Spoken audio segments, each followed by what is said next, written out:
Welcome to the Jboy Show, hosted by Jake Crain, the fastest growing sports show in the nation. I'm Coach Hugh Freeze. This is Super Bowl champion Brandon Graham. Hey, this is DJ Shockley, and you're watching. And thanks for watching the Jboy Show. All right, everybody. Hello. Thank you for joining us again. Got another great episode for you. It's the Braves home opener coming up Friday today. So I hope everybody's excited. And the guest obviously is going to correlate to the biggest current event, especially here in Atlanta with the Braves coming back home. But first, I do got to give a shout out to betonline.ag. Head over there today where the online casino is always open. Whether you want parlays, again, the season's here in Major League Baseball. No March Madness is over. We're kind of sprinting toward football season. We all know it'll be here before you know it. So head over to betonline.ag today and tell them that Jboy sent you. But very excited as usual to bring on a guy that played at the Major League level with the Braves, multiple teams. Now you can catch him as the lead analyst and commentator for the Atlanta Braves. You've heard him called Frenchie. That's Mr. Jeff Francoeur. Jeff, what's up, man? Nothing much, man. How are you? Man, I'm doing great. I appreciate you taking some time. You're on your way to the ballpark right now, aren't you? I am, man. Got, 2 games. Got to get rolling. Yeah, without a doubt. And again, look, you play a 162 game schedule. We all know how many that is. The Braves off to a little bit of a rocky start. But again, when you play that amount of games, we're not even near where we're going to be. And we all know the experience that the Braves have. Even though they are youthful, they have guys that kind of understand it. You know, Jeff, when you've watched these first couple games, what have you taken away from it? We've seen some small mistakes, Ozzie kind of watching that sack fly and then going instead of just running. Kind of what have you seen? I think I'll start with the positives. Look, our starting pitching has been really good. And I think that's the good thing. 1 through 4 so far have been outstanding. You got Mike Soroka on the mend in a couple weeks to join back with that rotation. So you like that. I think the bullpen, it had a little bit of a hiccup there, the first game versus the Nats. But other than that, they've been outstanding. Ronald, Freddie are going to get going. A lot of good things. I think at the end of the day, my biggest worry is a little bit the bottom part of the lineup. And I think that's where, without the DH now, I think Austin Riley is that guy who's got to hit. He's got to get going because Christian Pache, for me, look, he's going to play great defense. You bat him 8th and you tell me as the season progresses, just give me something offensively. Give me a hit, big hit, time to time. Do what you do. But now with the pitcher hitting, you can't go 2-3 innings a game with that 7, 8, and 9 being outs at the bottom of the lineup. So I'm going to need him to hit a little bit. Yeah, without a doubt. And again, we all know his ability. We all know the talent, a guy that got some scratch last year and that we've heard about for a while. When I watch him, we talk about the bullpen, Jeff, and how important it is. The starters, you look what the Braves have accumulated, and that's not counting, Mike Soroka, who we know is going to be back into his old ways, sooner than later. When you look at that bullpen, just early thoughts, Jeff, because look, it's easy to pick guys apart now, this, that, and the other. But we all know those guys got to get going if the Braves are going to have a chance, not only in the regular season, but in the playoffs as well. Yeah, and look, the opening day versus the Nats, for the Braves bullpen, those guys have been so good, but walks, man. Walks will absolutely kill you. And I think there's no better example than a guy like Josh Tomlin, who came in the 7th with the bases loaded and the Braves had the 1-run lead. Look, Josh, God, I love him, but if you watch him, his stuff ain't exactly what it used to be. But what does he do? He comes in, he falls behind 2-0, throws a strike to Turner, and then throws a curveball and gets him a fly out. And at the end of the day, you got to make these guys hit it. And when you walk guys, you give them too many chances for a bloop, for anything to go wrong. And that's why I think if you watch this bullpen, I think they dodged a bullet with Chris Martin, not going down. Hopefully he's going to be available here in the next day or two. So I like the bullpen. And look, I think at the end of the day, if you feel like you need another arm, even in the end of April and May, it's so much easier to go trade for a bullpen guy than it is for a big bat or a big arm in the rotation. So I think this bullpen's going to be fine. Like I said, at the end of the day, this team's got to hit. They're built around offense. And if you get the starting pitching that they've gotten so far, you just got to score 3, 4, 5 runs a game. You're going to win a lot of ball games. So, look, I still feel great about this team. But, you know, like anything, you want to see them start winning a few games. And the last thing you want to do is drop a 2-8 to start the season. So hopefully they can get going.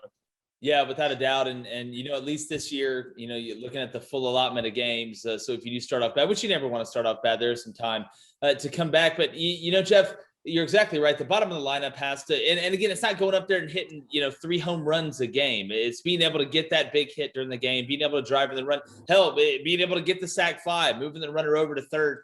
And I got to ask, you know, as a guy that played and you've seen, you know, the game evolve, I just think it's amazing how, you know, the bunt has kind of been taken out of the game. You look at all these analytics and different things. How much has the game changed, even in your eyes, since you got into the league? Now, I mean, the shift is nuts. I mean, the ability for these guys to put the defense in positions that they know the ball's going is unbelievable to me. Yeah, and look, just look at yesterday, you know, versus the Nats, that game, or game one.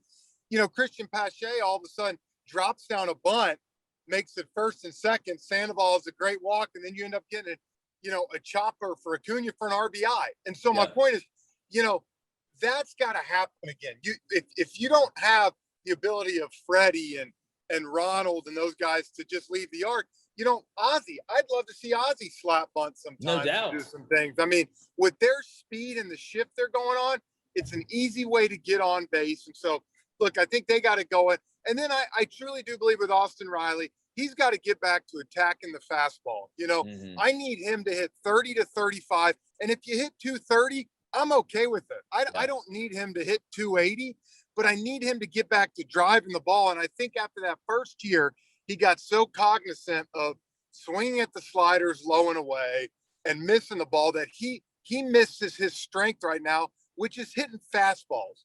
So get all over the fastball. Guys are still going to throw them and barrel that up. And, you know, if you swing at a slider and strike out, oh, well. But, you know, I think he's got to get back to hitting that fastball and just being the type of player that he's going to be. You know, I don't need him hitting 290 and 10 home runs. I need him hitting 35 home runs. And if you hit 240, oh, well.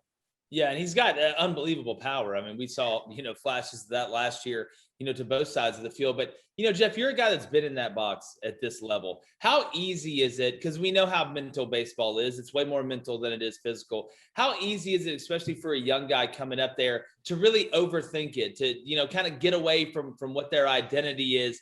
Is that one of the biggest struggles for a young guy making that adjustment? Because every arm you see is especially nowadays, rarely do you see a guy throwing under 93, 94. You're right. And I think that's even more reason that you got to get on the fastball because, you know, at the end of the day, you get 0-2 to some of these guys with the sliders and cutters and splits they're throwing. I mean, look, your chances aren't very good of getting a base hit or getting on base. So, you know, I remember early in my career, I struggled with that, you know, swinging at the slider low and away. And I remember Chipper and Andrew, some of those guys saying, look, man, your strength to get to the big leagues was you didn't miss a fastball. You were all over it. And I remember Gary Sheffield telling me all the time, dude, I hit 500 home runs in my career, hunting the fastball my whole career. and if guys threw a good slider, I wasn't going to hit it anyways. So I got back on the fastball and realized that, you know what, I'm not going to miss the heater. And I have to trust myself that if they hang a slider, I'm in a good hitting position that I can hit it. And if I swing through one, you can't. But this game's all about adjustments, but you said it more than ever now. You only really see the starting pitcher twice in a game a lot of times now because the bullpen's in.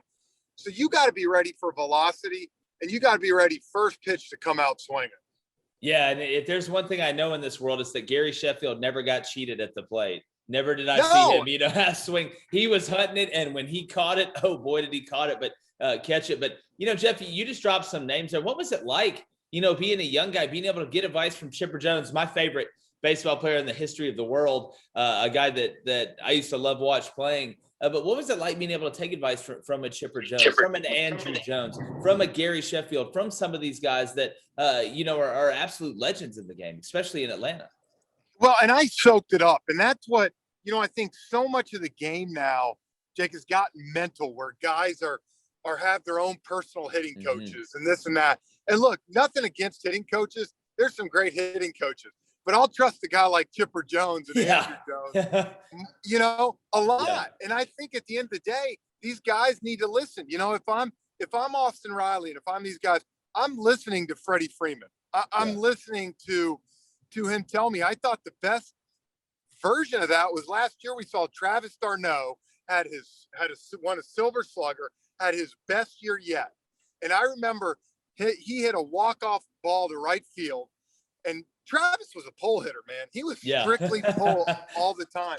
And he had his best year, and he was going opposite field. And I remember asking him after a game, I think Birdie or Kelly Kroll was asking him, you know, man, you seem to go to right field this year, driving the ball that way. What has done? And I remember him saying exactly, not a hitting coach. Not, he said, I watched Freddie Freeman hit 4 times a game. And that's all I needed to see. And so my point with that is I'm watching Chipper, I'm watching Andrew, I'm watching these guys. If I'm not learning from them, granted, my discipline will never be Chipper. My power will never be Andrew. But at the same time, I had a lot of tools. So take a little from each guy, learn, and get better. And I think that's the one cool thing. Even in a short span for me with Christian Pache, watching him at bat to a bat, learn from these hitters, that's where I look at him and I'm like, this kid's going to be good. And when he figures it out, he's going to fit. Defensively, he's already unbelievable. But from an offensive standpoint, he learns from a bat to bat. And when I see that, I'm confident. Dansby Swanson taking the ball, fastball, you know, versus Max Scherzer and driving into the seats in right field. Good Lord, the way these guys are strong, the way the ball flies today and the parks, you don't have to pull it. Hit it the opposite field and the ball will fly. And so that's what I think. These guys need to watch the elite and learn from them. Yeah, without a doubt. And watching Freddie Freeman hit is poetry in motion. I mean, just wearing out left center from the left side, being able to drag his hands inside out through the zone, and then actually jumping on one yesterday and hitting one in what would have been the chop house, I guess you could say, out there if they were in Atlanta. But we're here with Jeff Francoeur. Speaking about not getting cheated, if you feel like you're not getting enough sleep, if you're tossing and turning, head over to SundayScaries.com. Use the Jboy promo code. You save 25% off. Where's the gummies, the drops, however you get down. You got joint pain. It's unbelievable stuff. It's SundayScaries.com. Use the Jboy promo code, save 25%. That's JBOY. Here winding down with Jeff Francoeur, former Brave, played in the league, a lot of different places. Really good player. They called him the natural. You also hear him referred to as Frenchie now, one of the lead analysts for the Atlanta Braves. Does an unbelievable job. And, you know, Jeff, I know you're busy. Going to let you go here in a minute. But, you know, what is it, or how does it, I think is another way to phrase it, help and be a little more refreshed? You come off, you lose a couple games. Maybe a little bit of negativity in the locker room, even though, like we said, these guys have experience. What does coming home do for you and having fans actually rooting for you when you do hit that home run or make that big play in the field? Man, let me tell you, I am so excited for opening night in Atlanta. You know, opening day, everybody was all pumped up. And don't get me wrong, I was too. And then after about the second inning, when I'm sitting in the visitors booth at Truist Park and you're in a dark room and me and Chip are sitting there, we're like, well, this kind of sucks, man, you know, not having fans. Yeah. So just the idea, I get chill bumps talking about it right now, to see kids back in the park with their dads, with, you know, drinking Cokes, drinking beer, hot dogs. I cannot wait to see it. I'm so excited that, you know, by the second home stand already, the Braves are going to have 50% fans in. And look, we saw in Texas the other night, man. You know, Crazy. they had a sellout crowd. So awesome. And I've said it, man. Look, my kids wear masks. I'm at the point, open up the damn stadiums, make people wear masks, and let them have the choice, man. I mean, look, everybody's excited baseball's back. I'm not saying be stupid. You know, look, there's a pandemic. I get it. But the idea to have fans in the stands, it just does something for the players. It gets you excited. It gets passion. You know, I still think, you know, I call the playoffs with TBS, and I remember calling game one of the ALCS last year with Ron Darling and Brian Anderson. And we were in San Diego. It's 5 minutes before first pitch, and the Rays and Astros get ready to play, and we're in an empty stadium. And I remember us looking at each other and goes, man, this sucks. And and so the idea to have these fans, I can't wait for people to see it. You know, Truist Park's freaking awesome. We have one of the best ballparks in baseball. Yeah, it is. The battery's going to be hopping Friday night. So that's what I look forward to. I look forward to getting fans back in, seeing the players out there, seeing seeing people cheering. I mean, look, I know my little guy, he's 5. I'm going to bring him Saturday night, man. He can't wait to come to the game, see people again. And so it's just good to see people back in the stands for baseball. And I hope as the season goes, I hope you're going to see fans even open it up more and get more fans in the stadiums. Yeah, I agree with you. And, seeing that picture and hearing that sound from the Ranger Stadium the other night with full capacity was unreal. And, kind of brings back a little bit of normalcy. And especially in baseball opening day, you think about it, the ultimate family atmosphere, families eating hot dogs, fathers, sons, daughters, fathers, however you want to look at it, a whole family's going, and it's such an experience. And Jeff, before I let you go, we all know there's a lot of hilarious stuff that happens in baseball. Some stuff you can talk about, some stuff you can't. I know you've got to have some hilarious stories. What is one of the best ones, if you don't mind, that you can share? Well, I'll tell you what, I think one of the best stories I ever had was in Washington in like 2006, 2007. It was our old RFK Stadium. And I'm a prankster. I mean, I would mess with people all the time. Even when you were that guy, huh? You were that guy. I was, because, I like to have fun, man. It's a long season. Yeah. So we get to D.C., and Smoltz and Tim Hudson took the whole, 20 guys out to Morton Steakhouse. So I'm young. We're in a suit. It's cold. We're leaving Morton's. It's right by the Capitol. And there was a water fountain there. And they were like, hey, anybody that'll jump in and swim to the other side, we'll give $3,000 to. Well, I'm young, I'm like, I was full suit because, we came off the plane. I said, screw it. I jumped in, I swam across it. I got $3,000. 2 days later, we have a rain delay and we end up getting rained out. Well, I'm taking a shower and I get out of shower and all of a sudden 2 cops are by my locker. No. And, they're like, we have video, knew it was the whole Braves team leaving Morton's. And, it's a felony, which to swim in the fountains, especially by the Capitol. It's a felony? What's under there? Jimmy Hoffa? Dude, trust me, I'm 22. I'm an idiot. Okay. I'm not the smartest guy yet. So all of a sudden, I get 2 cops and they say, you either got to pay a fine, or you're going to have to come with us. Well, I was pissed at this time. So I'm looking around, who's playing a joke on me. No one's moving. So I'm like, crap, man, maybe they're serious. So they end up putting me in cuffs and walking me through the bottom part of RFK Stadium and putting me in the back of the cop car. And at this point, I'm kind of a role model / this, and I'm looking around and there's a bunch of fans underneath seeing me go out and freaking cop. Well, after about half a mile, they end up, finally telling me, because I think they felt bad. I was about to cry in the back of the cop car. And they told me that it was a joke, but Smoltz had put them up to it. 2 of the cops at the fence. And, dude, they got me good. God. I was straight panic mode like you've never seen. I mean, I was. But they got the cops to come get you. Literally come get you. I ended up getting both those guys back pretty good. And mine was where you can't really say on air, but I got them really good. Oh, well, one was with Icy Hot and the other one was with I put something in someone's bag. So. No way. You went with the old Icy Hot. I could take a few guesses how that story ends up, but I think I'll be correct. You know exactly where that story That's hilarious. Jeff, that's hilarious, man. I really appreciate your time, brother. I know you got to run and you're doing big things, doing a great job. Love watching you break the games down, man. And would love to have you back at some point to talk some Braves baseball when they go on this big winning streak. I think that we're about to start because you came on the show. Thank you, man. Yeah, we're going to get hot here. And when it does, this team with the starting pitching, that's my thing. They can reel off a 9 out of 10 easy with this offense and with this staff. No doubt. And they'll get hot. We know Coach Stinker, and then we're going to get it together. But, Jeff, where can everybody find you on social media, man? Where can they catch you? I know you talked about doing TBS during the playoffs, but where can they find you now? Well, I'm on Instagram. It's at Jeff Francoeur. And I'd love for people to get on there and interact. I actually got off Twitter about 5 months ago, and it's probably the best move I've ever made. I want to have a job and I like what I do. So I decided to get off. Hey, listen, that's not a bad business move right there. Yes. I'm still on there. You know how it is from marketing standpoint, especially trying to rise up. But Jeff, I really appreciate it, man. We'll get you back here soon. Stay safe out there. Appreciate everybody else joining us. Go to the jboyshow.com. Get some of that merch. Subscribe on YouTube, Apple Podcasts, Spotify. It's been another edition of the Jboy Show. And like when Ronald Acuna gets a fastball up and in, I'm going, gone. The Jboy Show is produced by David Cohn, Technical Director Dave Hammock, Creative Director David Culbertson, Audio Engineer Feyzan Shareef, Production Assistants Blaine Crain and Kyle Orr, Executive Producers Jake Crain, Vince Thompson, Steve Chamberlain, and David Cohn.